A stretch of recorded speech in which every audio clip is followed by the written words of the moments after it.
Welcome to Mr. Fright Nights, where nightmares come to life. If you love bone-chilling, immersive horror stories that feel real, stories that linger long after the last word, then you're in the right place. Before we begin, make sure to like, comment, and subscribe for more terrifying tales. Now, dim the lights, put on your headphones, and prepare yourself. Tonight's horror begins now. I still remember the muffled hum of the radio that night. Our local station was wrapping up their coverage of a minor league baseball game, my favorite pastime outside work. I'd been rooting for the Hartford Hawks since I was a kid. My dad used to take me to their games, and every time they lost, he'd tease me about bringing them bad luck. He passed away 2 years ago, but I still felt him close whenever I caught a game on the radio. It was a Monday, my second week on the forces, night shift. I decided to volunteer for nights because I wanted the experience. Truth be told, I wanted to prove myself. I came from a small rural community, the first in my family to become a cop. My mom worried about me, but she knew I wasn't one to back down from a challenge. My shift had been quiet so far. I dealt with a minor shoplifting, a noise complaint, and a couple of routine traffic stops. Our precinct sat near a large wooded ravine, and the only major landmark in that direction was Hollow Bridge, a steel monstrosity built decades ago, rumored to be haunted. People claimed the bridge had its own ghosts, victims of tragic accidents, suicides, and more recently, talk of missing persons. I'd always dismissed the stories as local lore. Rural areas have their share of dark folktales after all. I was sipping lukewarm coffee from my thermos, half listening to the post-game wrap-up, when a call came in on the radio. The voice of the dispatcher, Linda, crackled through. Unit 4, we have a report of a stalled vehicle on Hollow Bridge. No occupant seen. Caller says the driver's door is wide open. Please investigate. I glanced at the clock. 10:48 p.m. A little late for a breakdown, but not unheard of. I tugged on my bulletproof vest, threw on my jacket, and grabbed my baton and flashlight. My cruiser's engine rumbled to life, and I felt the old adrenaline surge in my veins. I radioed back. Unit 4 en route, 10 to 4. Hollow Bridge was about 10 minutes outside of town. The roads leading there were pitch black, winding through the forest that lined the ravine. Another call crackled through as I turned off the main highway. Kim, watch yourself out there, Linda said quietly. That place has been giving folks the creeps. Roadside assistants said they wouldn't send a tow unless it was a dire emergency. I tried to laugh it off, but her concern raised the hairs on my neck. I'll keep my eyes open, Linda. Don't worry. Yet, as the headlights cut through the darkness, I couldn't help feeling a twinge of unease. The stories about the bridge wormed into my mind. Rumors of a serial abductor, tales of people who vanished without a trace, the swirling fog that always seemed to hover over the water below. I forced my thoughts to focus on the job. Procedure over paranoia. That was how I was trained. Still, I couldn't shake the sense that tonight might be the night those local legends became too real. I arrived at the bridge to find it cloaked in a dense fog. The temperature seemed to drop a good 10 degrees the moment I rolled onto the metal surface. Hollow Bridge spanned a deep gorge, the swirling waters far below reflecting the moonlight, in fractured patterns. The steel beams were ancient-looking, patched and repainted over the years, giving them a dull, uneven texture. Even with my headlights, visibility was poor. Sure enough, there was a dark blue sedan parked near the center of the bridge, driver's door open, its hazard lights weakly flickering in the mist. I pulled up behind it, leaving my cruiser's engine, running and emergency lights flashing. As soon as I stepped out, the night's chill bit into my skin.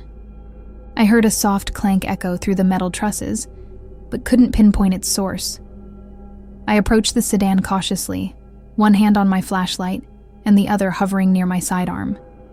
My heart drummed with that familiar combination of nerves and excitement. Part of me hoped it was nothing more than a mechanical issue. Maybe the driver had gone to find help. But the wide-open door made no sense. Why leave your car like that? Peering inside, I noticed that the car's interior light was on, casting an anemic glow across the seats. A half-finished cup of coffee sat in the cup holder, still lukewarm to the touch. The keys were in the ignition, which was switched off, but the hazards remained engaged. On the driver's seat, I found a wallet. A small black bifold containing an ID for Michael Pollard, age 41, local address. Everything looked normal at first glance. Credit cards, a family photo tucked behind the license. His wife, maybe, and 2 little girls? I clicked my radio to inform dispatch. Linda, the vehicle belongs to a Michael Pollard. Car is unoccupied. Hazard lights on, door open, personal items inside. No sign of the driver. Static crackled for a moment before Linda's voice returned. Roger that, Kim. Any sign of foul play? I shone my flashlight around the bridge.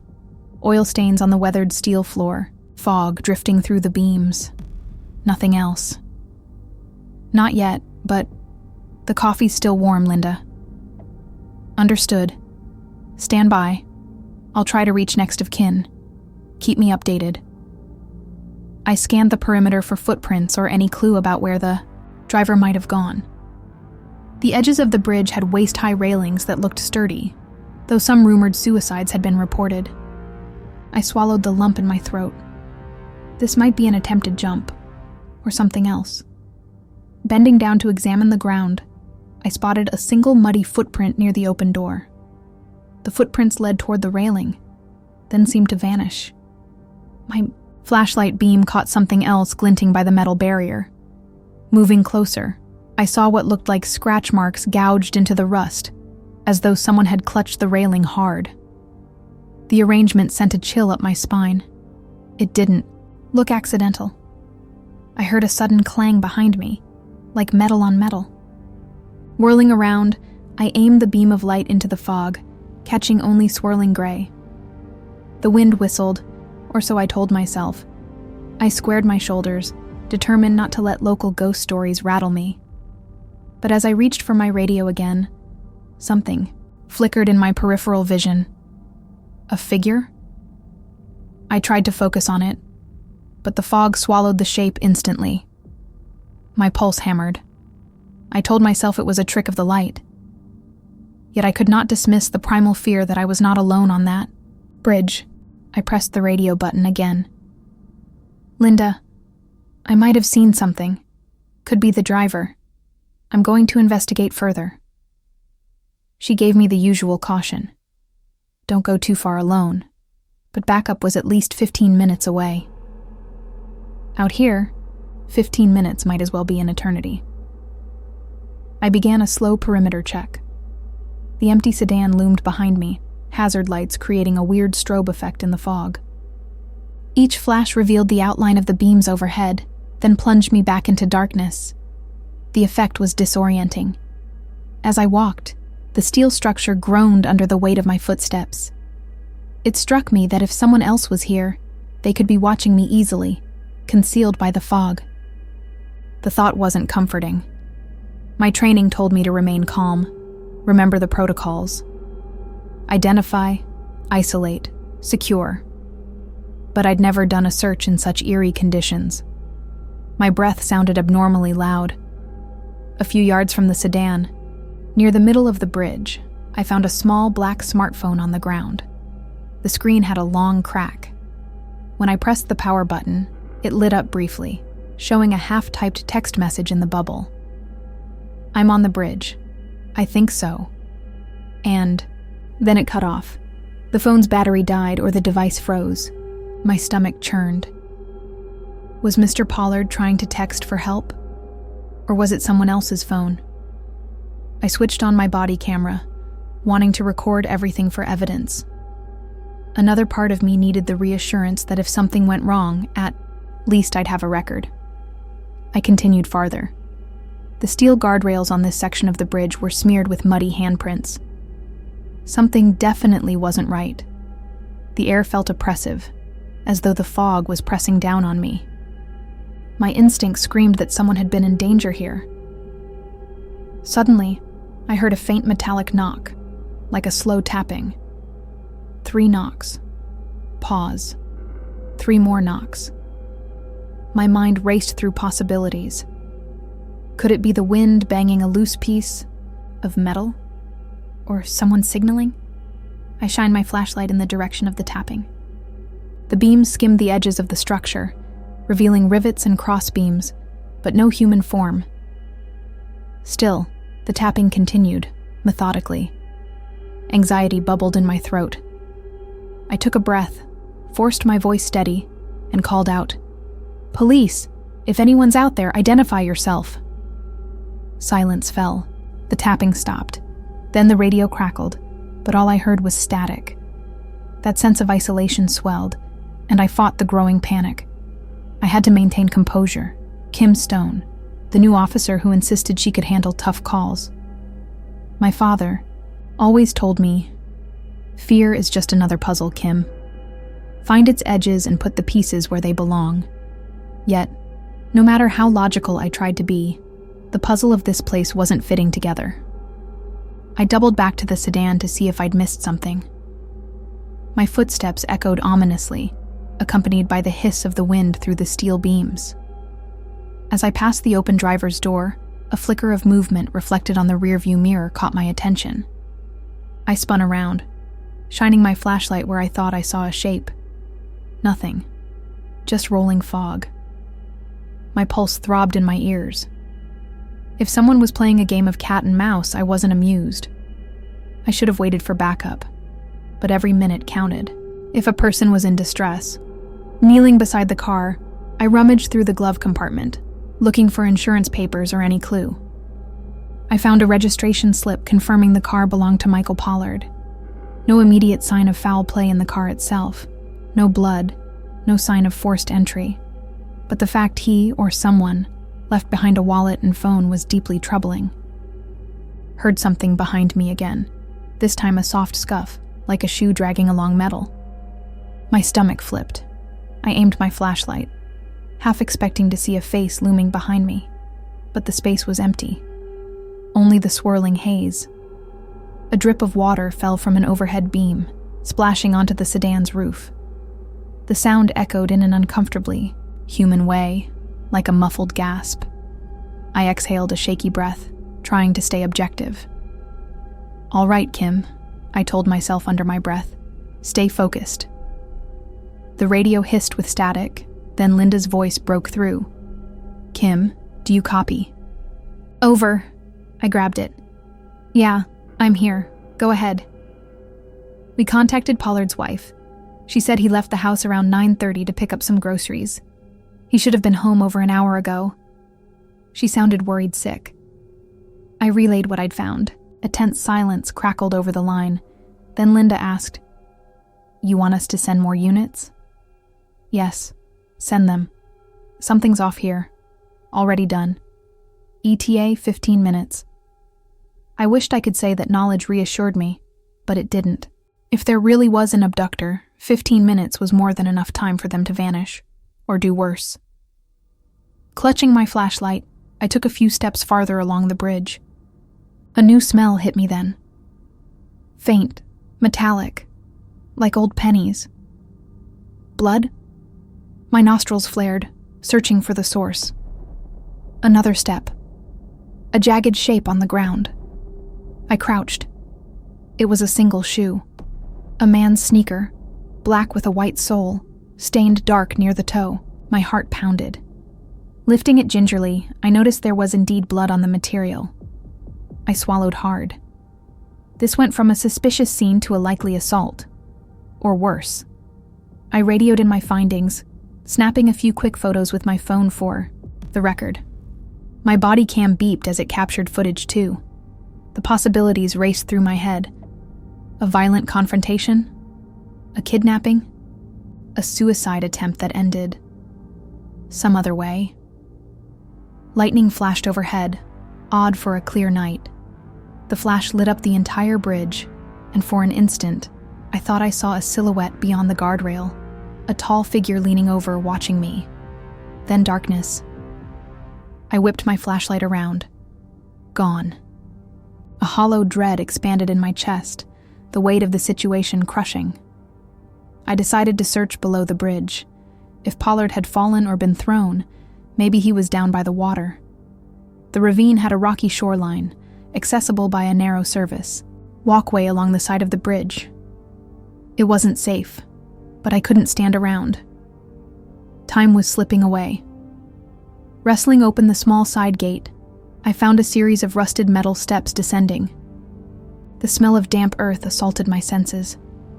I shone my light downward, the beam wobbling as my hands trembled. The swirling current below was dark, illuminated only by the moon. Halfway down, I paused. The steps felt slick, maybe from moss or algae. If I fell here, help was still minutes away. Gritting my teeth, I pressed on. Each step clanged ominously, echoing across the water. Finally, I reached the bottom. It was just a small ledge of concrete near the base of the bridge, next to the swirling rapids. I scanned the area. Boulders, driftwood, random debris. No sign of a person. But I spotted something bright near the water's edge. A reflection from my flashlight. Crouching down, I realized it was a driver's license, half submerged. The photo belonged to Michael Pollard. My pulse hammered in my throat. No wallet, no phone, just the license, as if torn from the wallet. Had it been dropped or planted? A noise behind me made me spin. My flashlight cut across wet rocks. There, a shape in the corner of my vision. I aimed the beam directly at it, and for a fleeting second, I saw a figure crouching near a boulder. A man? He was tall, wearing dark clothing, face partially obscured by the angle of his body. My heart leapt into my mouth. "Police!" I shouted. "Stay where you are!" He turned, slowly, as if challenging me with his silence. I could only see the side of his face, pale in the moonlight.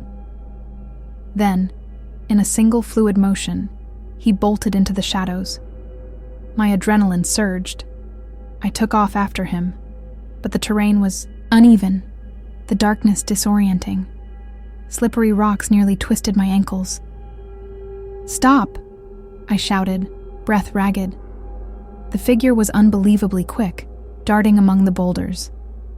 I lost sight of him for a moment, then glimpsed him again higher up, the embankment scaling the rocks with ease. I tried to climb after him, but my boot slipped, sending loose stones tumbling into the water.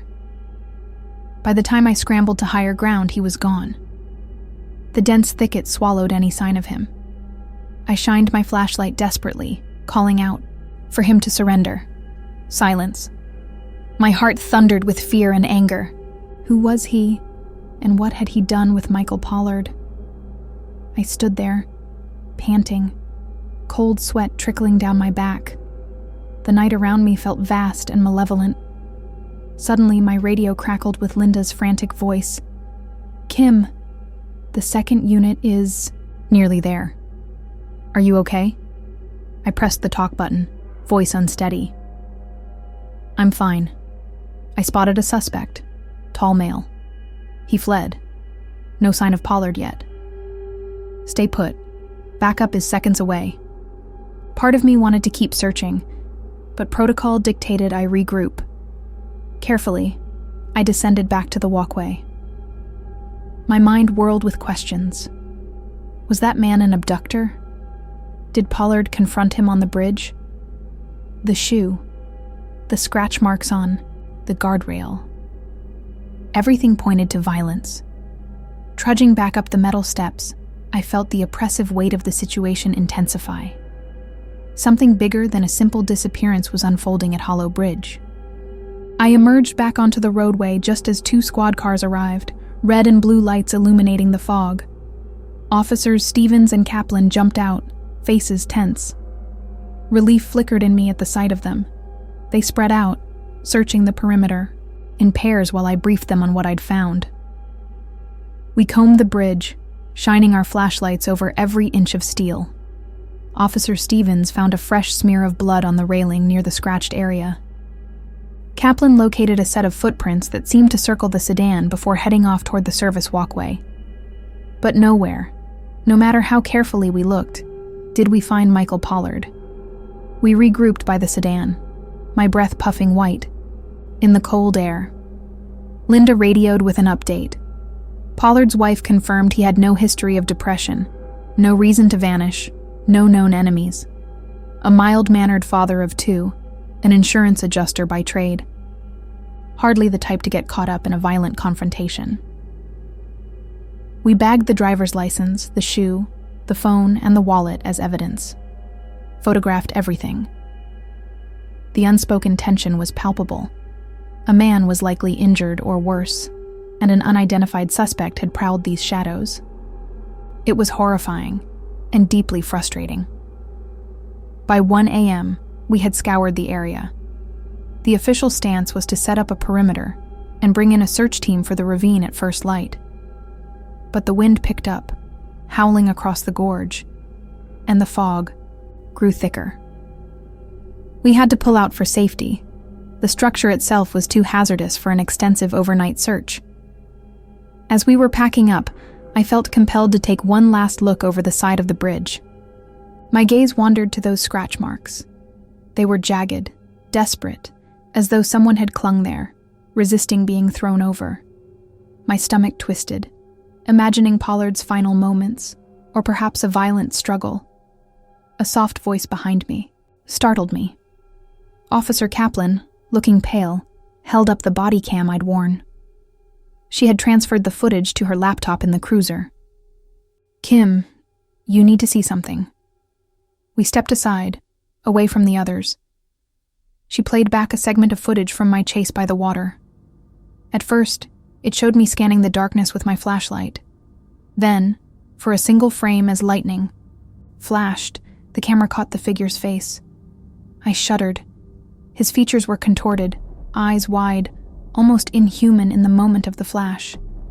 But that wasn't the worst of it. Another frame showed something behind him.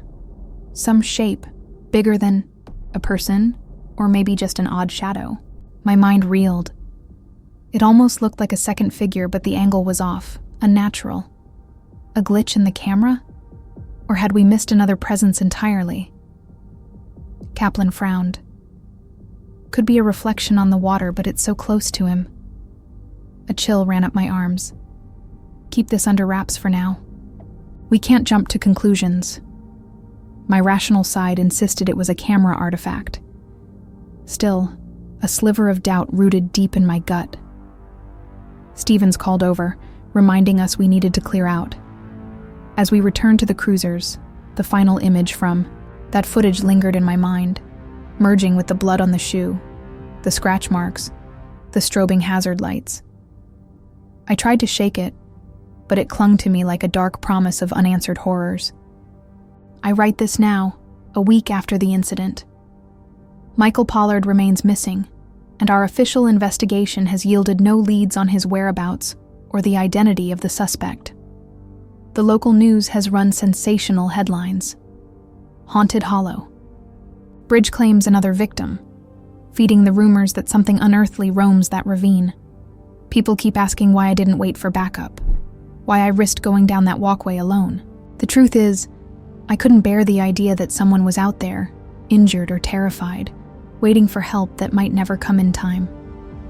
I had to act, even if it led nowhere, even if it left me with more questions than answers. Evidence photos we took that night have been strangely inconclusive. The shoe is definitely Pollard's. The blood type matches his, but no sign of him in the ravine. Forensics tried to enhance the body cam image, but it remains grainy. Some see a second figure. In the background, others see a blur of rock and fog. A few frames appear corrupted, as though the digital data scrambled itself. I'm back on patrol, but I can't cross that bridge without feeling a gnawing dread. At night, I dream of the tapping on steel, the silhouette in the fog. In my nightmares, I see those scratched guardrails and an impossibly long arm pulling someone over the edge. I wake up drenched in sweat, the echo of that metallic knocking still in my ears. The local legends continue. Some say it was a serial killer who uses the ravine to hide bodies. Others claim the bridge is cursed, that each generation it demands a sacrifice. I can't claim to know the truth.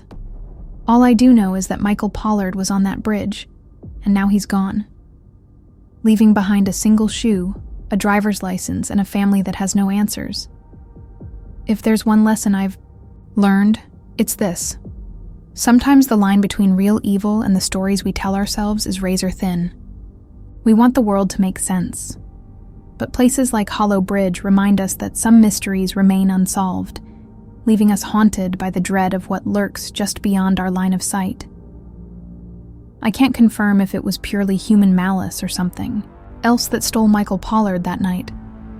But the not knowing is its own horror, a bottomless pit that stares back at you in the dark.